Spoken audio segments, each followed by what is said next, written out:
hay más alumnos universitarios, efectivamente, tanto en la privada como en la pública. Quizás la privada está creciendo un poquito más rápido. El sector turismo tiene muchísimas oportunidades para meter formación dual. Hay que animarse.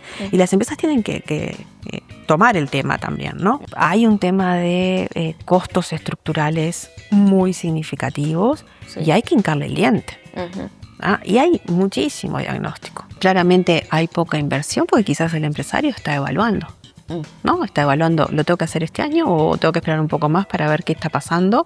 Porque en definitiva no sabe si esa inversión va a tener el retorno que espera.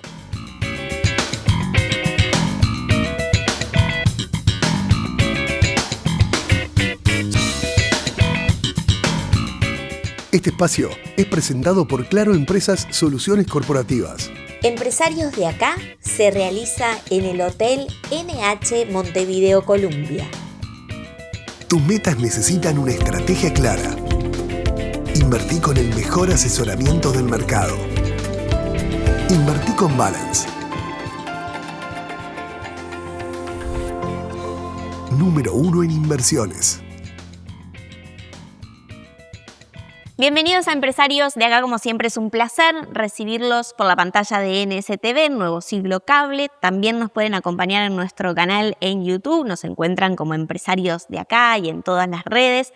Estamos transitando la temporada número 12 y ahora no más. Este mes ya en algunos días vamos a cumplir 500 programas, así que gracias a quienes nos acompañan, a los sponsors que los hacen posible y a ustedes que están del otro lado atentos a este programa que lo que busca es poner en la mesa temas de coyuntura empresariales, sociedad, cultura, pero que hacen, ¿no?, a la realidad del trabajo y finalmente tratar de tener un Uruguay más próspero, ¿no?, de hacer las cosas mejor, de ser mejor.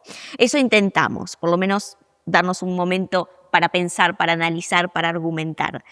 Y aquí tengo en los estudios a la contadora MBA Mariela de Aurrecoechea, decana de la Facultad de Administración y Ciencias Sociales de Universidad Ort, Uruguay. Bienvenida, Mariela, un gusto. No, gracias a vos, Tatiana, por invitarme. Bueno, Mariela, una carrera de ¿cuántos años en el mundo corporativo en Deloitte? 34 años en Deloitte. 34 años. Empecé con 19. 19, wow. Y allí hay una transición del sector privado, corporativo, a lo que es sector privado, sí, pero académico. Eso, ¿cómo tú lo manejaste? Vos sabés que en algunas cosas fue muy sencillo, porque tanto Deloitte como Ort tenemos muchos temas en común: innovación, desarrollo de personas, tratar de resolver situaciones. En Ort hay una gran frase, Ort es acción. Y bueno, y el mundo corporativo, ¿no? Lógica de resultados, lógica de rapidez, lógica de tomar decisiones en condiciones de incertidumbre todo el tiempo. Creo que bueno, eso lo manejé y lo puedo manejar fácilmente porque había esos temas bastante en común. Obviamente en la academia después hay temas que son muy distintos, ¿no? La rigurosidad en la toma de decisión, el soportar decisión con base y evidencia científica es sumamente importante. Entonces ahí hay, ¿no?, un trade-off entre ya no es tan rápido, hay que tomarse los tiempos, hay que dialogar con todos los actores que corresponda y bueno, y avanzar en eso. Un ejemplo así quizás que se te venga en mente de alguna decisión que tú digas, bueno, sin que te comprometa por supuesto, ¿no?, pero que tú digas, wow, esto en Deloitte lo hubiese resuelto ayer, ¿no? Y aquí me tengo que tomar una semana. No, pero a ver, te pongo un ejemplo bien interesante. Deloitte, por ejemplo, obviamente es reconocida por todos los temas tecnológicos.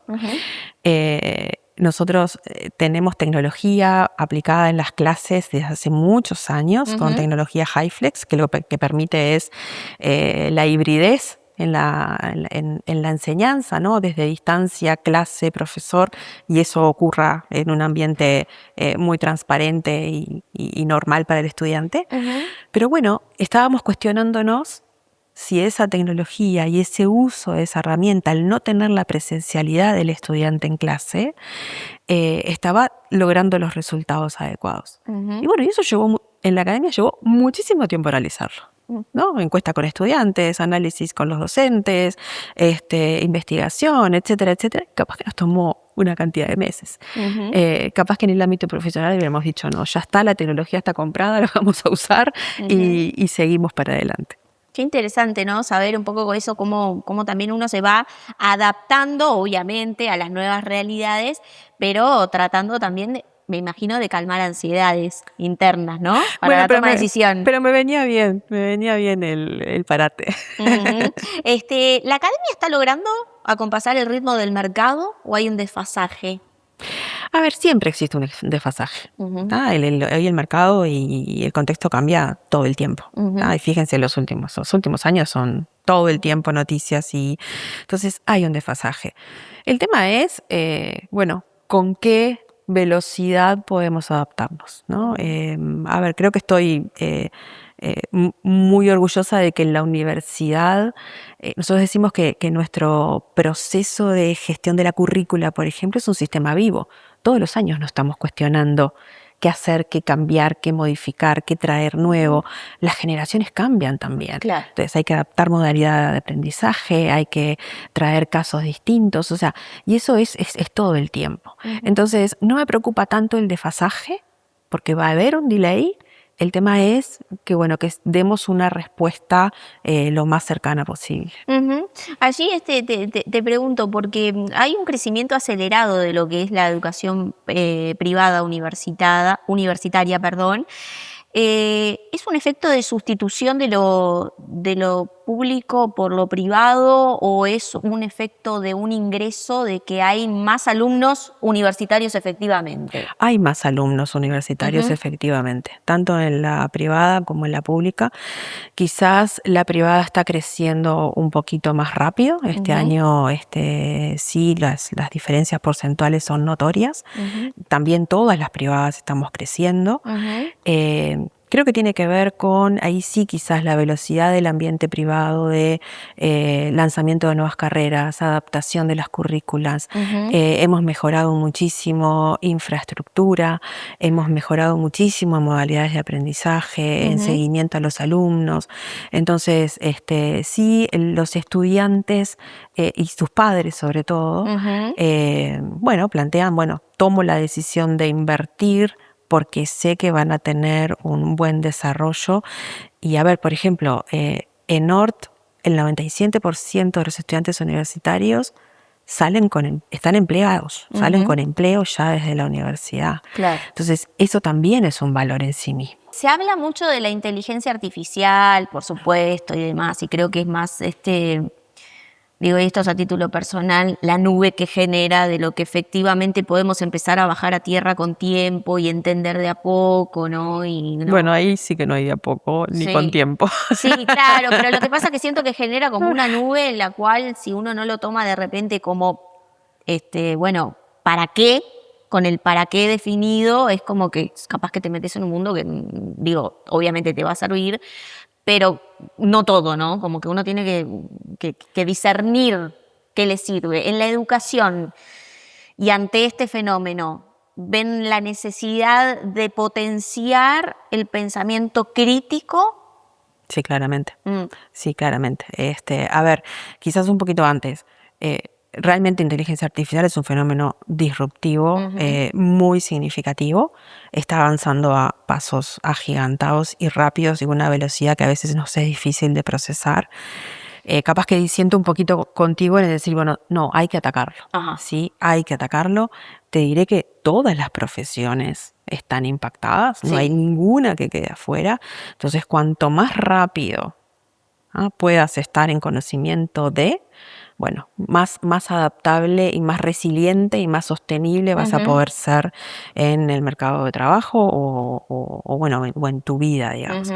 En ese sentido nosotros lo estamos incorporando. Obviamente en Facultad de Administración y Ciencias Sociales no es nuestra sustancia, pero sí la incorporamos también en la currícula y en la metodología de aprendizaje. La usamos para dar clase, la usamos para enseñar, la usamos para pensar. Facultad de Ingeniería tiene otro contexto totalmente distinto. Ahí su métier es: necesito desarrollar y transformar toda la carrera de Ingeniería en Sistemas para que adopte inteligencia artificial. Entonces, en ese sentido, es un must. Eso no quita, obviamente, que claramente inteligencia artificial hoy por hoy está apuntando a tareas repetitivas, tareas rutinarias, donde hay un task concreto para realizar, y eso ya es una base, con lo cual nosotros necesitamos pararnos en esa base y entender eso, cuestionarlo. Y ahí es donde, bueno, sí, claramente el pensamiento crítico aparece como una habilidad súper, súper necesaria. ¿Sorprende que haya un interés increciendo de interesados, por ejemplo, en estudiar economía, finanzas, ingeniería, ¿no? ¿Sorprende? Bueno, mira, por ejemplo, nosotros lanzamos finanzas, lo lanzamos este año. Nos habíamos puesto como meta, bueno, si llegamos a una cohorte de 25 alumnos, 30 alumnos, estamos contentos. Sí. Tenemos 61. Entonces, realmente hubo una necesidad satisfecha. Creo que ahí juega muchísimo el tema de que cada vez más los jóvenes están realmente preocupados, no, ocupados de temas financieros, de sus finanzas personales, de participación en mercados financieros. Les gusta ese universo y abre un espectro bien interesante. Así que nada, bienvenido. Los temas de economía, también muchos chicos que se lanzan a esa carrera, también se lanzan porque en economía es muy riguroso todo el tema de análisis de datos. Claro. Ciencia de datos, cómo interpretar y cómo predecir. Entonces no es solamente la economía dura, macroeconómica, etcétera, y bueno, te vas a convertir en ministro de Economía. No, tenés una aplicación práctica en el mundo empresarial muy directa, en departamentos de riesgos, en departamentos de análisis de coyuntura, un montón de oportunidades laborales. Qué interesante. Vamos a hablar en el próximo bloque de empresarios de acá, en lo que hace, ¿no? Al talento joven, a lo que las empresas buscan, que encuentran, ¿no? Tenemos desafíos, ¿no? Casi la mitad de los jóvenes no terminan el liceo. También eso cómo se compatibiliza con la realidad que tú me estás mencionando, ¿no? Porque pareciera como que somos mundos diferentes y estamos hablando del mismo país.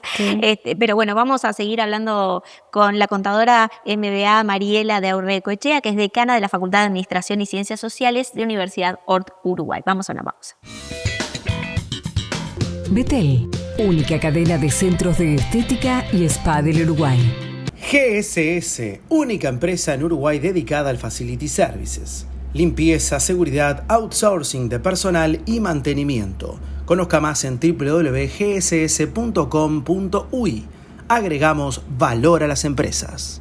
Dermaglow Facial Ultra. Ultra hidratación. Hidrata por 24 horas. Ultra firmeza. Suaviza las líneas de expresión. Ultra volumen. Ayuda a reducir arrugas. Ultra estructura. Atenúa arrugas profundas. Dermaglow Facial Ultra. Una línea para cada etapa de tu vida. Tus metas necesitan una estrategia clara. Invertí con el mejor asesoramiento del mercado. Invertí con Balance. Número 1 en inversiones. Entendemos profundamente las necesidades de nuestros clientes. Incorporamos talento donde las organizaciones lo requieren, comprometiéndonos con el personal que ofrecemos. Hacemos compatible la flexibilidad y adaptabilidad de inversión en capital humano con la calidad del servicio recibido. Compass Uruguay, la solución del outsourcing. Incorpora a tus proyectos los sistemas de aluminio Hydro, sistemas residenciales de alto rendimiento y diseño minimal, fachadas vidriadas para edificios corporativos y centros comerciales, y barandas de vidrio estructural que aportan modernidad y seguridad a tu obra. Hydro es parte de Norsk Hydro, una de las 3 empresas de aluminio más grandes del mundo. Moderniza tus proyectos. Pásate a Hydro. Presenta este espacio Compass Uruguay. Soluciones para outsourcing de personal. Muchas gracias, Tatiana. Es un placer estar junto a vos y los televidentes. Hoy estaremos conversando sobre el proyecto de ley que pretende modificar la ley 19.313 referida al trabajo nocturno. Como recordarán, esta ley se promulgó por allá por el 2015 y si bien establece que el trabajo nocturno se considera un factor negativo para la salud de los trabajadores, no lo prohibió, sino que acudiendo a una antigua teoría de la salarización del riesgo, lo que hizo fue establecer una compensación adicional, abonar más a quienes trabajen justamente durante la noche. Esa norma establece como condición que todo trabajador tendrá derecho a la nocturnidad siempre y cuando se desempeñe por más de 5 horas consecutivas en el horario entre las 22 y las 6 horas del día siguiente. En este caso, el trabajador tendrá derecho a una compensación equivalente al 20% de su salario base o su equivalente en reducción horaria. El proyecto de ley lo que pretende es ampliar el alcance de la norma, buscando alcanzar a muchos más trabajadores y establecer el pago de esa compensación desde la primera hora en forma prorrateada, proporcional. De esta manera, varios trabajadores del sector comercio, de la salud, del sector gastronómico, entre otros, tendrían acceso a esta compensación desde la primera hora realizada en la noche. Como contrapartida, evidentemente, el sector empresarial establece que de aprobarse esta normativa se estaría incrementando significativamente los costos laborales. Este proyecto está a estudio, veremos cuál es el avance parlamentario y por supuesto en caso de existir novedades las estaremos compartiendo más adelante en el boletín. Muchas gracias y nos encontramos el mes que viene con otras novedades de interés. Segundo bloque de empresarios, de acá estamos en diálogo con la contadora Mariela de Aurrecoechea, que es decana de la Facultad de Administración y Ciencias Sociales de Universidad Port Uruguay. Yo lo adelantaba en el bloque anterior, ¿no? Tenemos una situación bastante preocupante a nivel de educación que no, como país, no hay una estrategia. No hay una distinción a nivel política, país, de vamos por acá, a nivel de qué hacemos con esos jóvenes que no terminan el liceo, que son seguramente, si pueden acceder a cargos, van a ser cargos o rotativos o de baja carga salarial o sustituidos por la inteligencia artificial en algunos cargos, en algunos puestos básicos.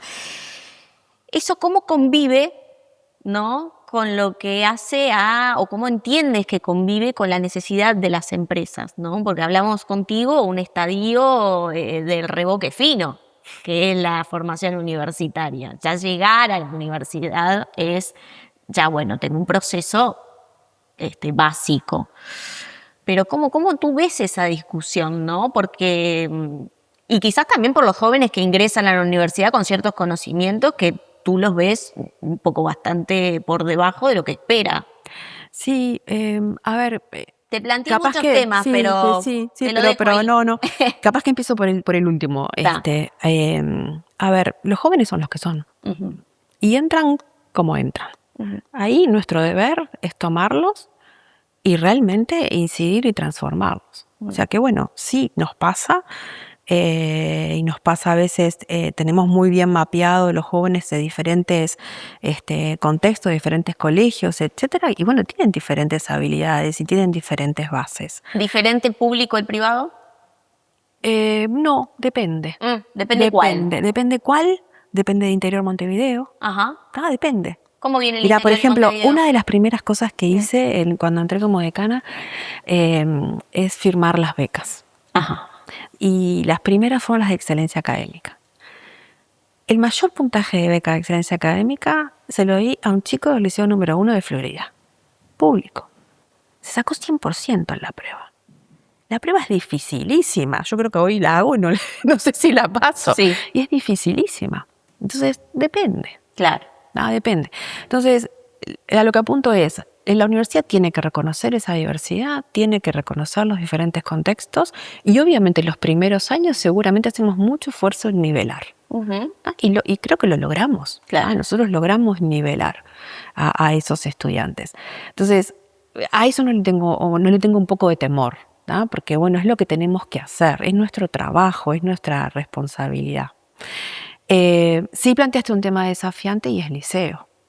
Obviamente la tasa ha venido incrementándose, la tasa de aprobación de bachillerato ha venido incrementándose, pero todavía estamos en niveles muy, muy inferiores. Y bueno, acá hablaban, por ejemplo, capaz que escuché un poco una entrevista anterior y temas para trabajar en los liceos, trabajar con formación dual, que eso ahí permite que el chico se enganche y pueda mantener sus estudios liceales. Ese sería un puntapié muy importante. ¿Qué falta allí? Decisiones políticas, incidencia de la academia, en toma de decisiones políticas. Hay muchos modelos de formación. Yo, por ejemplo, participé mucho de Anima Bachillerato Tecnológico hasta cuando estaba en Deloitte.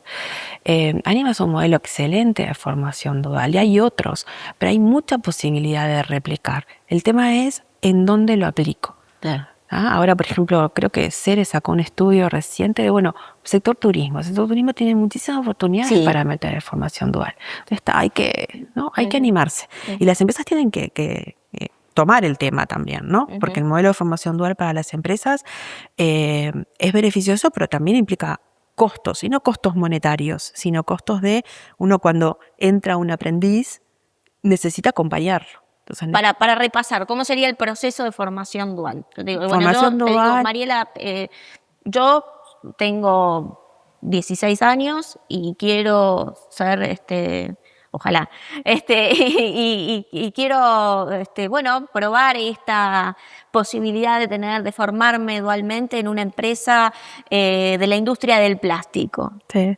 Ahí tenés que estar estudiando en algún lugar. Y lo que se tiene que hacer primero es como un tipo convenio entre ese estudiante y la empresa y el nivel educativo, diciendo, bueno, ¿qué quiere lograr este estudiante en esta empresa? Ahí va a participar horas X en la empresa y después toda su formación curricular va a seguir coexistiendo. Claro. Pero lo importante es que vayan como al unísono. Claro. No es que el estudiante estudie, no sé, matemática no sé qué y acá no lo aplique nunca. Claro. Ese es el desafío mayor. Y tiene que haber un compromiso de la empresa en el acompañamiento. ¿Se está dando? ¿Cómo ves eso tú? ¿Falta? Sí, no, pero se está dando esos compromisos de las empresas, digo, la estructura de formación dual amplificada. Bueno, falta, yo creo que falta. Falta, es una herramienta que la tenemos ahí y que realmente hay muchos sectores donde podría ser aplicada más. Pero ¿qué falta? ¿Sí? Decisiones, ¿de qué depende?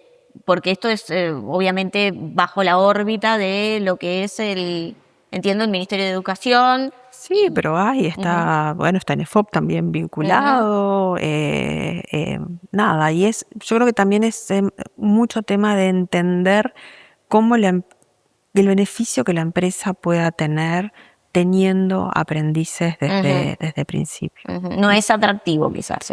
Bueno, es dificultoso. Claro.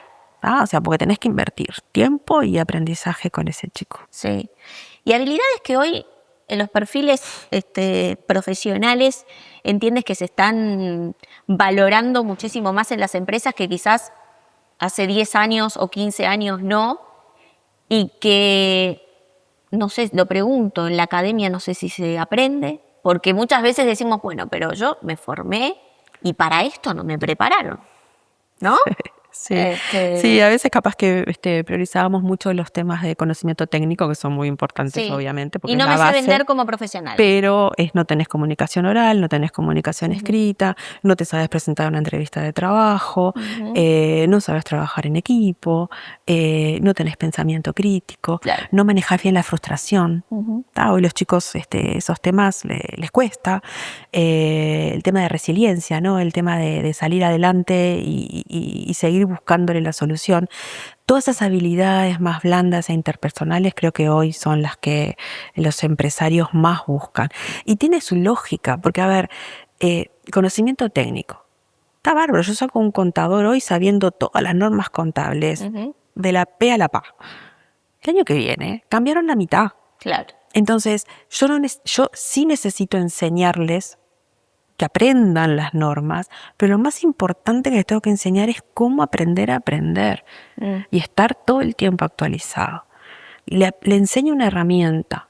Esa herramienta dentro de unos años ya no va a existir. Entonces no es importante tanto el uso de la herramienta, sino es cómo aprendo a usar esas herramientas. ¿Para qué? Para estar preparado para cuando cambie y haya otra, la puedas adquirir con facilidad. Entonces, y eso en ORT lo trabajamos, creo que lo trabajamos muy, muy, muy bien. Hace poco hablaba en una reunión con un gerente general de un banco y me decía, Mariela, yo hago todas las entrevistas finales de los chicos que entran al banco.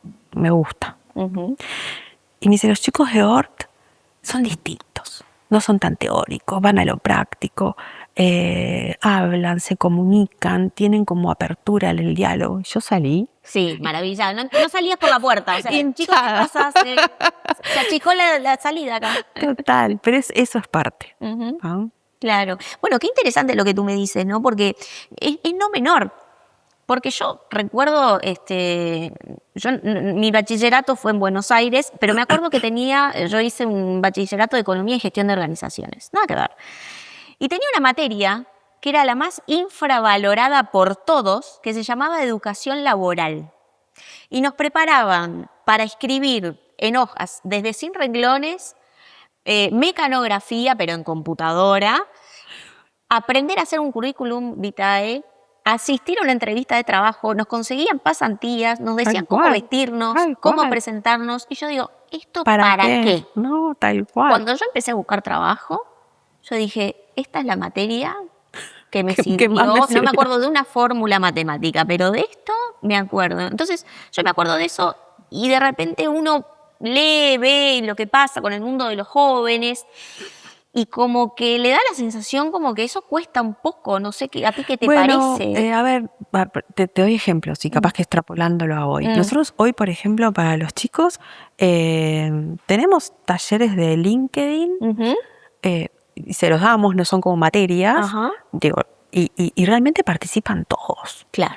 En construcción de su marca, en construcción de su perfil, cómo usarlo. Las pasantías para nosotros son obligatorias. Claro. Es una materia más. No te podés recibir en prácticamente todas las carreras sin haber tenido por lo menos una pasantía de 6 meses en ambiente laboral y empresarial. Y esa pasantía la testeamos que sea aplicada a lo que realmente estabas estudiando. Claro. Entonces, te extrapolo, eso lo estamos haciendo hoy, es parte de nuestra idiosincrasia, lo consideramos absolutamente necesario. Qué interesante. Vamos a una próxima pausa de Empresarios de Acá y quiero que hablemos un poco de lo que hace todo esto que estamos hablando, ¿no? A la competitividad de nuestro país, ¿no? Porque vaya si, ¿no? La educación, si será base de todo lo que podamos proponernos para tener un Uruguay mejor. Vamos a la pausa y enseguida regresamos. Incorpora a tus proyectos los sistemas de aluminio Hidro, sistemas residenciales de alto rendimiento y diseño minimal, fachadas vidriadas para edificios corporativos y centros comerciales, y barandas de vidrio estructural que aportan modernidad y seguridad a tu obra. Hidro es parte de Norsk Hydro, una de las 3 empresas de aluminio más grandes del mundo. Moderniza tus proyectos. Pasate a Hidro.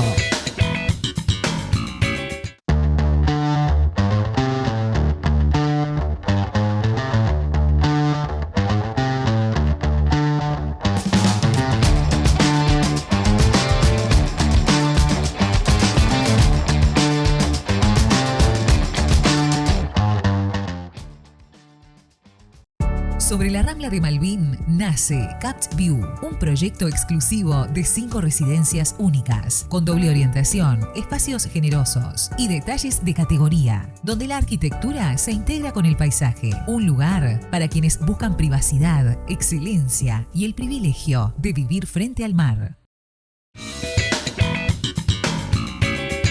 Tercer bloque de Empresarios. De acá estamos en diálogo con Mariela de Aurrecoechea, decana de la Facultad de Administración y Ciencias Sociales de Universidad ORT Uruguay. Y venimos hablando de lo que hace, ¿no?, a la educación, la formación, lo que piden las empresas, ¿no?, cómo los jóvenes hoy están preparados para la educación universitaria, pero también qué desafíos hay antes, ¿no?, que es como el cuello de botella que hoy tiene Uruguay. Allí muchas empresas plantean muchos empresarios que tienen dificultad con el talento joven muchas veces, ¿no? De encontrar ciertos perfiles. Ya no sé si se da tanto en la tecnología, porque ha habido un cambio allí a partir de la inteligencia artificial, entonces lo que eran ya prontos para entrar y que capacitaban y juniors, bueno, son los que fueron sustituidos por la inteligencia artificial en algunos casos. Entonces, allí, ¿cómo ves tú la necesidad de las empresas con lo que hoy el talento joven puede ofrecer? Te estoy preguntando una generalidad que nunca es buena, pero quizás desde ahí puedas desglosar algo que tú observes. No, pero es sumamente interesante la pregunta y es realmente es una preocupación y es una preocupación de todos, no solo de las empresas, sino también nosotros como universidad. A ver, claramente con la inteligencia artificial los primeros niveles son los más afectados. ¿Ah? Pero hay que pensar que esos primeros niveles entraban a las organizaciones a hacer tareas rutinarias, repetitivas, pero a aprender a trabajar. Claro. Y a aprender a trabajar en equipo, y a aprender a liderar equipos, y a aprender a insertarse con otras generaciones, con otras edades, etc. Realmente tenemos que pensar seriamente y no tenemos resuelto qué vamos a hacer al perder ese primer nivel de entrada. Porque después las empresas van a querer un recurso experiente. ¿Experiente en qué? Si no los dejaste entrar a tener experiencia. Sí, el joven con experiencia sigue siendo una mala decisión. Pero y cada vez va a ser peor. ¿Por qué? Porque tenés amenazado con inteligencia artificial esos primeros niveles. Esa discusión todavía no la estamos dando en profundidad, es la realidad. ¿Ah? Quizás también porque, también estos temas son bastante novedosos, ¿no? Imagínate que estamos hablando de inteligencia artificial seriamente hace un año prácticamente. Claro. ¿Tá? Entonces, pero bueno, esa discusión hay que tenerla. Claro. Sí, yo, la firma profesional que vengo, yo era auditora en su origen. Ahora con la inteligencia artificial hay cosas que son muchísimo más fáciles. Claro. Y no preciso ese talento, o no precisan ese talento junior que antes me hacía el trabajo a lápiz, calculaba, etcétera, etcétera. Pero ese talento junior en una firma profesional, en 3 años se convierte, en 4 años se convierte en un senior y en 8 años en gerente. Si yo no lo ingresé desde entrada, ¿en qué gerente lo voy a convertir? Claro. Y ahí es donde tenemos que dar la discusión. No tengo respuesta todavía. Honestamente no la tengo. Hay que trabajar mucho con el ámbito empresarial. Por ejemplo, no estamos cuestionando esto que te decía, tenemos pasantías obligatorias por 6 meses. De juniors, ¿no? Son estudiantes todavía. Capaz que para que sea más atractivo a una empresa e igual acepte a esos chicos, y capaz que tengo que empezar a partir las pasantías. Claro. Que sean cuestiones más cortas. Pero para mí es importante que los chicos igual vayan a esas oportunidades cortas, porque yo lo que quiero es que aprendan a trabajar, claro, estén en ámbito laboral. Ese es el objetivo ahí. No quiero que testeen los conocimientos, lo que quiero es aprender a convivir en un mundo laboral y a tener experiencias en gente, en trato de gente, en manejo de equipos. Si me sumerjo un poquito más en lo profundo, casi que un buceo, ¿entiendes que falta cultura de trabajo en nuestro país? Bueno, es muy, muy generalista. Yo creo que ni. Creo que ni. Obviamente, esto que estamos diciendo, estos chicos que no están en educación formal, que no terminaron bachillerato, etcétera, y bueno, tienen un tema de hábitos que no están pudiendo. Entonces quizás sí hay un tema de cultura de trabajo. Pero bueno, a ver, yo vengo de este ámbito profesional. La verdad que los chicos que trabajan en el ámbito profesional dan todo. Si uno los motiva, si uno los trabaja, les inculca el porqué, el propósito, si ven oportunidades de desarrollo de carrera, la verdad que dan todo. Y ahí los empresarios están haciendo ese trabajo también, porque es mutuo, ¿no? Y claro que es ¿Sí? mutuo. Sí, y entiendes que están, como digo, también es una pregunta generalista, pero capaz que hay sectores más ávidos que otros. Se habla mucho de la tecnología, pero es como más prominente un sector que busca talento quizás joven por el interés ya de por sí en el rubro, pero quizás tengas algún ejemplo. No, pero hay muchísimas empresas donde el tema de sostenibilidad, ¿no? Responsabilidad social, etcétera, está muy incorporado. Trabajan muy bien. Políticas de bienestar, políticas de desarrollo, políticas de entrenamiento, desarrollo de carrera. Entonces, sí hay un universo de empresas sí que trabajan muy bien estos temas. Allí lo que hace con el posicionamiento de Uruguay, ¿no? Frente a desafíos actuales, y aquí ya te cambio el tema de la educación, o te lo dejo, ¿no? Como tu área de expertise. ¿Cómo entiendes que está posicionado, ¿no? Tú hablabas más o menos, ya lo adelantabas, que hay un debe allí, pero bueno, te profundizo el esquema. Hablamos de que necesitamos como país crecer más, de que necesitamos atraer más inversiones. En la base de todo eso, voy a necesitar gente capacitada. Tenemos un decrecimiento demográfico que a la larga nos puede complicar también en todo esto que necesitamos. Tú desde la educación, ¿qué ves que se necesitaría incidir, por ejemplo, en una política como para potenciar todos estos desafíos que tenemos y todos estos propósitos, ¿no? que seguramente todos tenemos, porque digo, el que no quiera que a Uruguay le vaya bien, bueno, puede retirarse, las fronteras están abiertas, pero digo, ¿no? Desde la educación, ¿cómo puede incidirse en eso? Pues es que creo que, a ver, es bien cierto, ¿no? Uruguay tiene cosas extremadamente positivas comparado con otros países, ¿no? La seguridad jurídica, la estabilidad macroeconómica. Tenemos el PIB per cápita más alto de Latinoamérica. Yo trabajé mucho en Latinoamérica. Realmente somos buenos. O sea, el uruguayo es reconocido, tiene buen conocimiento, tiene buen trato, tiene capacidad de trabajo. Ahora, ¿no es como lo mínimo imponible esto? Bueno, pero no pasa. No pasa en otros lados. O sea, eso es un diferencial. Yo no creo que tengamos problemas de gente aún. Sinceramente creo que no lo tenemos. Y creo que, a ver, el desafío de, imagínate si vinieran múltiples inversiones y todas las universidades tuviéramos que salir a capacitar de golpe una cantidad de gente, hay para hacerlo. Creo que ahí no sé si está el tema hoy, ¿sí? Hoy no estamos creciendo, no estamos invirtiendo, no están viniendo inversiones, pero tampoco el mercado local está invirtiendo.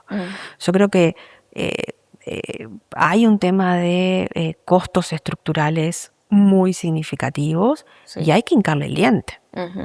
Y hay muchísimo diagnóstico, muchísimo. Estamos a la espera de que el gobierno presente esa famosa ley de competitividad y ley de innovación, pero hay que hacer reformas micro importantes. El empresario está en muchas partes ahogado, ¿sí? Con trámites, con regulaciones, con cosas duplicadas, con costos en sectores críticos, costos portuarios, costos de la energía, costos de transporte. Entonces, eso hay que atacarlo. Porque hoy, por suerte, tenemos estabilidad macroeconómica. Ya de la inflación no hablamos, ¿verdad? Claro. Entonces, bueno, eso permite que ahora, podamos bajar en detalle y ojalá que lo hagamos rápidamente. Porque, yo creo que el último número es que vamos a crecer al 1%. O menos. Eso es no, o sea, no nos tiene que realmente llamar muchísimo la atención a la acción, ¿no? Creo que la inversión anda muy por debajo del 16%, tenemos que estar arriba del 20%. Entonces, de eso tenemos que estar hablando. Creo que del ámbito privado se habla, pero falta el político, ¿no? Y está lento. Yo creo que todos estamos. Estos años están como lentos. Para mi gusto esa es la palabra. Es como una pandemia. Bueno, no sé, porque en pandemia accionamos cuestiones mucho más rápidas. Me refiero al Mucho tiempo, porque es como que no, el tiempo no pasaba, ¿no? Bueno, capaz que sí, capaz que sí. Sí, pero y ahí el empresario necesitamos un poquito más de agilidad. Vamos a hablar de esa agilidad en el próximo bloque de empresarios de acá y otros temas, porque Mariela es una profesional muy destacada en nuestro país y que tengo un gusto de tenerte aquí. Gracias por hacerte el tiempo, porque ella es decana y tiene que ya volar a atender todos sus asuntos allí. Mariela de Aurrecoechea, decana de la Facultad de Administración y Ciencias Sociales de Universidad Hort Uruguay. Vamos a una pausa y enseguida regresamos.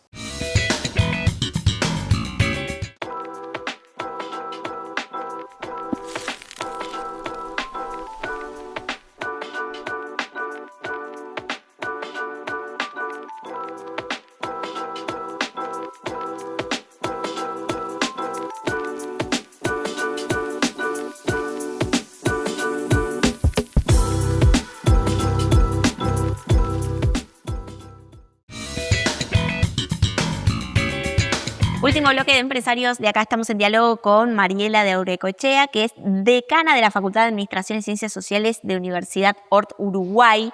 Y estábamos hablando de lo que hace, ¿no?, a la compatibilidad de la enseñanza, básicamente, con lo que pide el mundo laboral, ¿no? Y ahí nos incorporamos también, no menor, en lo que hace a lo que puede aportarse desde algunos temas, la educación y demás de tu expertise, en esa necesidad que tiene Uruguay de crecimiento, ¿no? Y en esos temas de agenda que quizás aportan o no a todo esto que tenemos que hacer.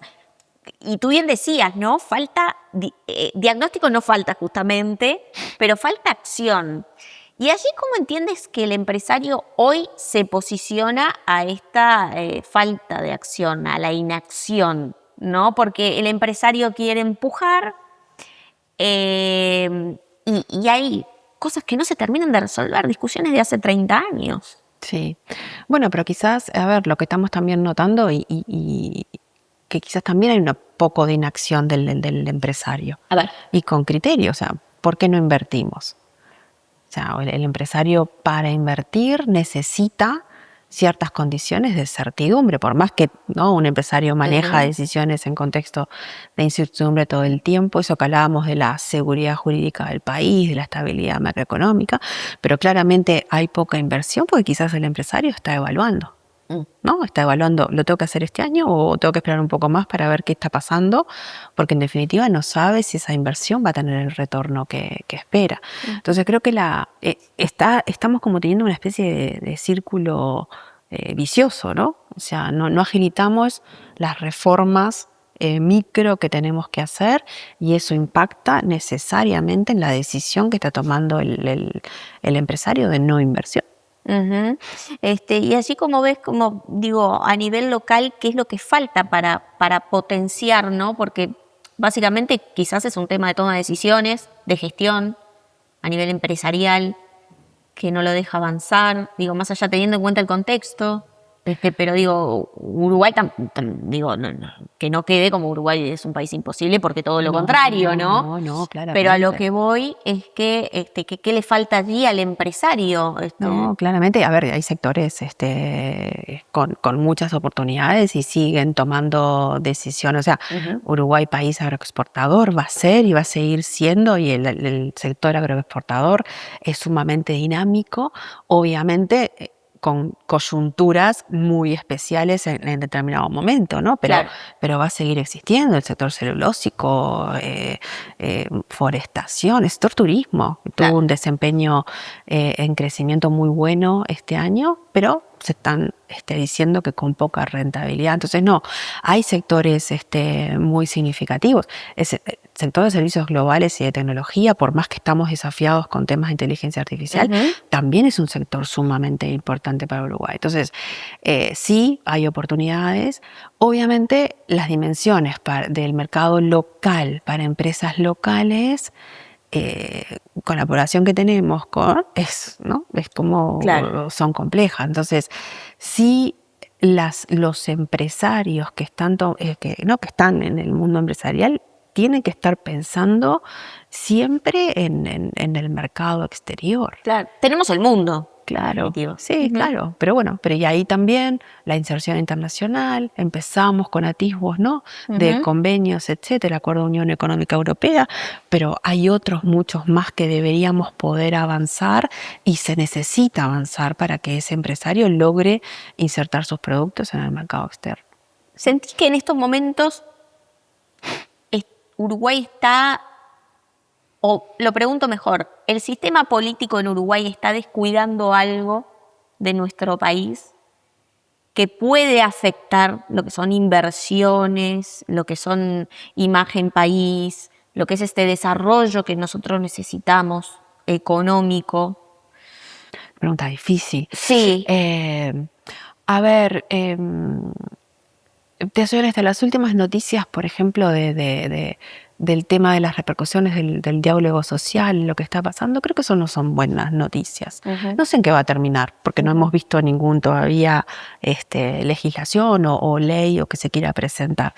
Pero es una discusión que habíamos tenido hace tiempo, había saldado la ciudadanía, volvimos otra vez con el tema y en sentido totalmente contrario. Entonces eso no ayuda.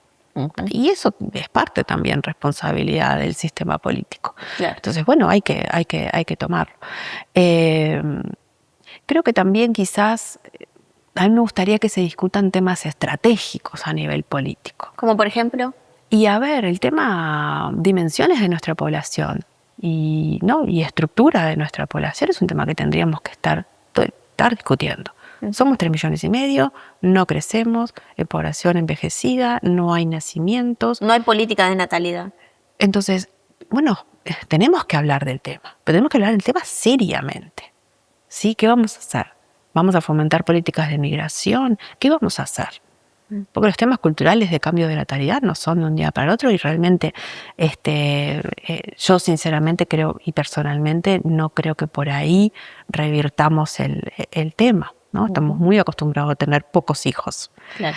Pero el tema es que ahora se viene una oleada de cuasi que natalidad cero, ¿no? Exacto. Entonces, bueno, o sea, hoy mueren más uruguayos de los que nacen. Exacto. Hoy. Entonces, ¿cómo estamos encarando ese tema? Y la verdad que no, veo como ciudadana, ¿no? No veo esa discusión tan en agenda. ¿Sí? Si a eso le agregamos hoy un poco lo que hablábamos, desempleo juvenil, creo que anda alrededor del 27%. Eso es casi 4 veces la tasa de desempleo media del país. Claro. Es realmente un montón. Si a eso le agregamos temas de pobreza infantil, etcétera. Y bueno, el combo preocupa como ciudadano. Y a mí en lo personal, como ciudadana, me gustaría que el sistema político esté discutiendo eso. Claro. Creo que eso es es como, bueno, cómo aseguramos el futuro de los uruguayos. El problema es cómo el ciudadano también, y esto como ya cuasi roza una discusión filosófica que no tengo respuestas, quizás a veces la filosofía se trata un poco de eso, es que cómo los ciudadanos exigimos más, ¿no? Porque si es solamente a través del voto, se pierden años. Y bueno, sí, ese es un buen punto. ¿Cómo exigimos y cómo participamos más? Claro. ¿No? Como en los ambientes de diálogo, en los diferentes ámbitos donde podamos sí poder ejercer voz de ciudadanía. Que creo que en algunas situaciones la voz de ciudadanía se ha ejercido y se han producido cambios. Claro. Pero bueno, sí, hay que tomar todas las responsabilidades. Allí, Mariela, ¿entiendes que la academia debería estar, o está, te lo pregunto, está involucrada o debería estar más en todos estos temas de impulsar al sistema político, a ciertos temas, ¿no? Porque digo, siempre, es una frase que utilizo mucho y utiliza un amigo mío, que es: a los políticos no hay que dejarlos solos, ¿no? Hay que una especie de perseguirlos con temas que se formen, demostrarles interés y demás, casi que seducirlos doblemente, ¿no? Primero cuando se los eligen y después para que efectivamente accionen. Y allí la academia tiene un rol importante. Sí, capaz que más el rol ahí de la academia es, o deberíamos quizás más, es ser la voz, ¿no? Transformarnos en voz. Hay mucho conocimiento en la academia. Claro. Bueno, ese conocimiento ponerlo en agenda. Ahí ese creo que es el aporte bien importante en la academia. En Uruguay hay investigadores de clase mundial.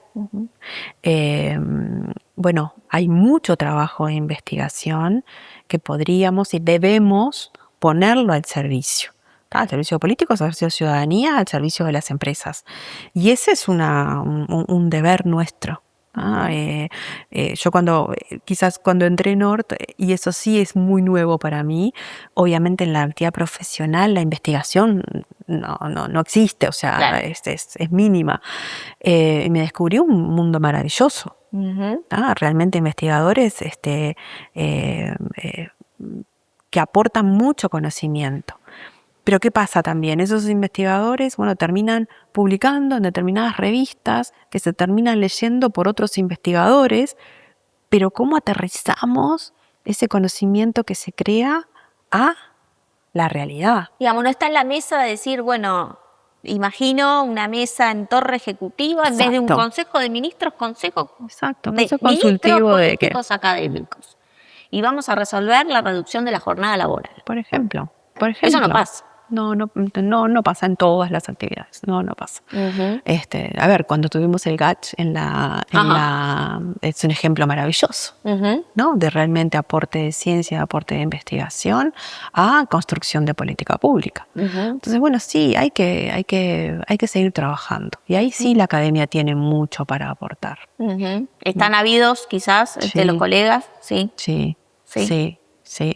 Y preguntarle a mis investigadores en Nord, que yo siempre trato de, bueno, vamos a esto es importante para este tipo de empresa, esto es importante para esto. ¿Cómo lo llevamos el conocimiento a la realidad práctica, ¿no? Que sea investigación aplicada, innovación aplicada, porque ahí empiezas a producir también transformaciones. Claro, qué interesante, ¿no? Bueno, me quedaría horas hablando contigo, pero te quiero preguntar y llevar a otro tema que es no menor en tu carrera profesional, ¿no? Y en tu visión y también como participante activa de muchas actividades que hacen a la que es la formación y la forma de potenciar a mujeres en roles o en cargos directivos, ¿no? De toma de decisiones y demás. ¿Cómo ves vos ese trabajo? Porque te doy ahí un comentario y tú dirás qué tan de acuerdo estás o no.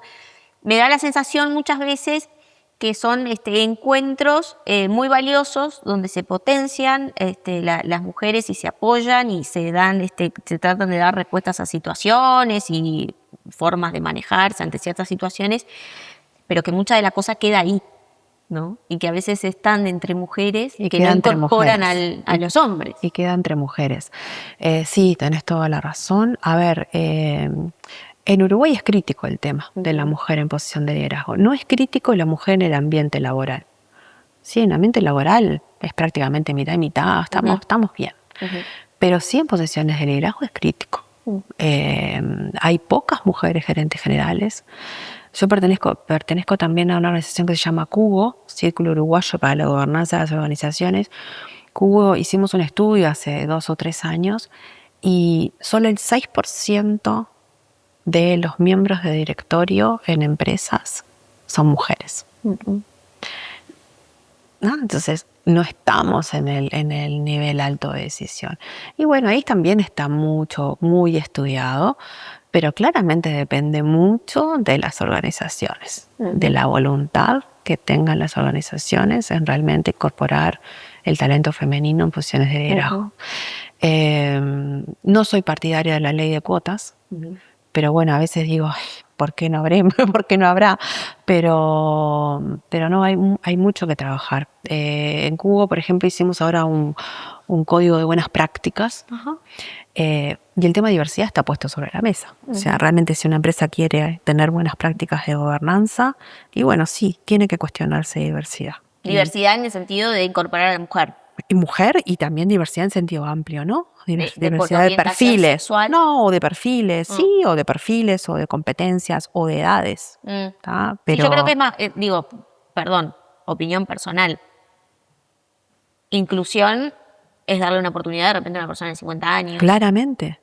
Claramente. Antes que por su orientación sexual. Claro. Opinión personal. No, sí, pero digo, sí, esa es claramente. decisión personal de cada uno. Claramente, y ahí tocas otro tema bien interesante, ¿no? El envejecimiento de nuestra población, pero envejecimiento sano. Claro. Hoy gente de 60, 65 años está perfectamente apta para seguir trabajando y seguir activa, seguramente, ¿no? Muchas en el mercado laboral. Pero seguramente en las empresas, quizás a esa edad ya no tenga oportunidad. Claro. Entonces, esa es otra discusión que tenemos que dar. Claro. ¿Cómo hacemos para seguir estando activos en edades que hace poco no era necesario trabajar, pero ahora sí hay que tener? Entonces, ¿cómo seguimos trabajando con las empresas para que sigan tomando a esas personas? O quizás que esas personas se transformen, Sí. ¿no? Y empiecen, no sé, a emprender o a hacer otras actividades para seguir manteniendo activos. Porque bueno, con 65 años capaz que te quedan 30 años de vida todavía. Claro. Es un montón. Y además hay, coincido contigo, porque además hay como una especie de discriminar es por ciertos aspectos, pero edadismo También es una discriminación también, total. de la que no se habla. Total, no estamos hablando lo suficiente. Pero sí puede haber discriminación por edad. Y sí hay que hablarlo. Porque también hay que hablar, eso también para las empresas va a ser un desafío, en cómo trabajar mucho más con multigeneraciones, con distancia, ¿no? Claro. Porque capaz que incorporás un chico de 25 años y tenés, ¿no? 65 trabajando. Eso es un diálogo distinto adentro de las empresas. Y para eso también en la academia tenemos que entrenar para ello también, ¿no? ¿Qué se les enseña, por ejemplo? ¿Cómo? A los Sí. más grandes. A ver, nosotros en universidad tenemos desde 18 años hasta cuando quieran. Sí. Porque en realidad después de pregrado, bueno, están los cursos de posgrado obviamente, pero después hay una cantidad de seminarios para toda tu trayectoria laboral de lo que quieras. Claro. De lo que quieras. Entonces, lo que ofrecemos es, podés estar entrenado, capacitado y ayornado todo el tiempo y a la edad que quieras. Claro. Qué interesante, ¿no? Porque todos estos temas se vinculan con todo. Con todo. Porque tú recién me decías, no, porque bueno, el tema de las posiciones de liderazgo de la mujer en las empresas o en las organizaciones se relaciona con las políticas de natalidad.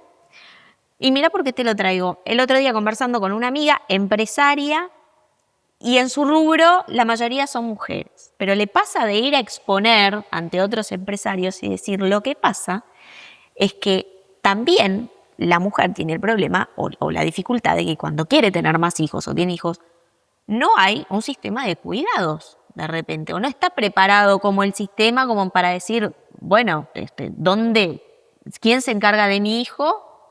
Además de ponerlo de tenerlo en la escuela, ¿no? O los cuidados o lo que sea. Sí. Y eso forma parte de la globalidad de una política de natalidad. También, pero también políticas de corresponsabilidad. Yo me acuerdo ya hace muchos años en Deloitte habíamos instalado licencia de paternidad extendida, mucho antes que la ley, y muchos más días. Y me acuerdo que uno de los gerentes un día vino así como temeroso, y me dice, Mariela, me quiero pedir la licencia de paternidad. Yo lo abracé, le di 5 besos porque digo, es fantástico. Claro. Entonces, eso también, o sea, la corresponsabilidad en el cuidado es sumamente importante y hay que trabajar muchísimo también. ¿Por qué tiene que la mujer asumir todo el cuidado? Claro. Mariela, ¿te han llamado del sistema político para aportar desde tu conocimiento, de tu expertise? No. ¿No te llaman? No. Bueno, grave error. Grave error. Así que dejo planteada la invitación. No, por favor, que eso no lo tengo dentro de mi carrera. Pero simplemente para tener una conversación y plantear desde el rol de la academia y como ejecutiva de tanta experiencia, decir, estos son los temas en los que debería el sistema político. Ya los he expresado aquí, quien vea esta nota también, pero quien quiera profundizar contigo. Bueno.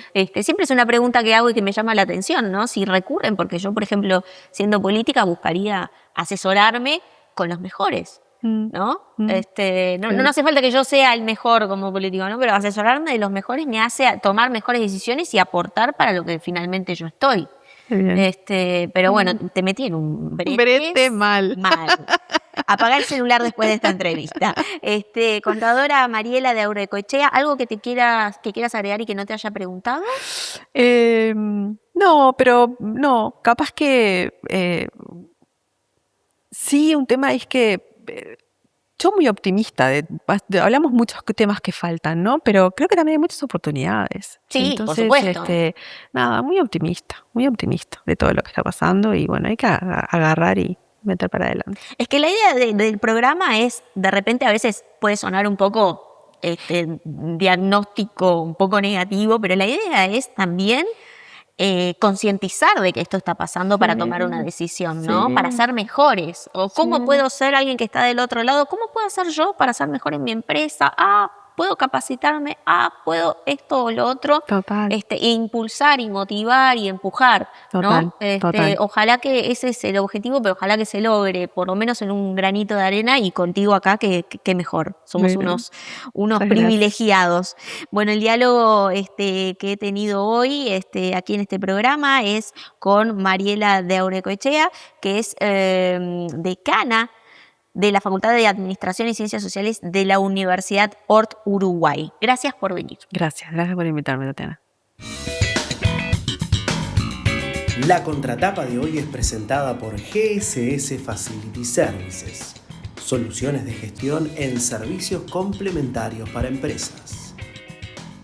Llegamos a la contratapa y hoy conversamos sobre educación, sobre las posibilidades que hoy existen en nuestro país para formarse y también atender a las demandas del mundo laboral. ¿Qué es eso que necesitan los empresarios hoy en los jóvenes profesionales y en los profesionales seniors? El rol de la inteligencia artificial y la necesidad de potenciar aún más el pensamiento crítico. También se marcó fuertemente la necesidad de que la academia pueda incidir en ciertos temas de análisis que hoy son cruciales para mejorar el desarrollo productivo y económico y social de nuestro país. Ahí la academia puede tener un rol que hoy no está teniendo. De todos estos temas conversamos en el programa de hoy. Los invito a repasarlo, por supuesto, en la plataforma NS Now de Nuevo Siglo y en nuestro canal en YouTube. Aquí los espero el próximo viernes a las 21 horas con los temas que importan en la voz de los empresarios.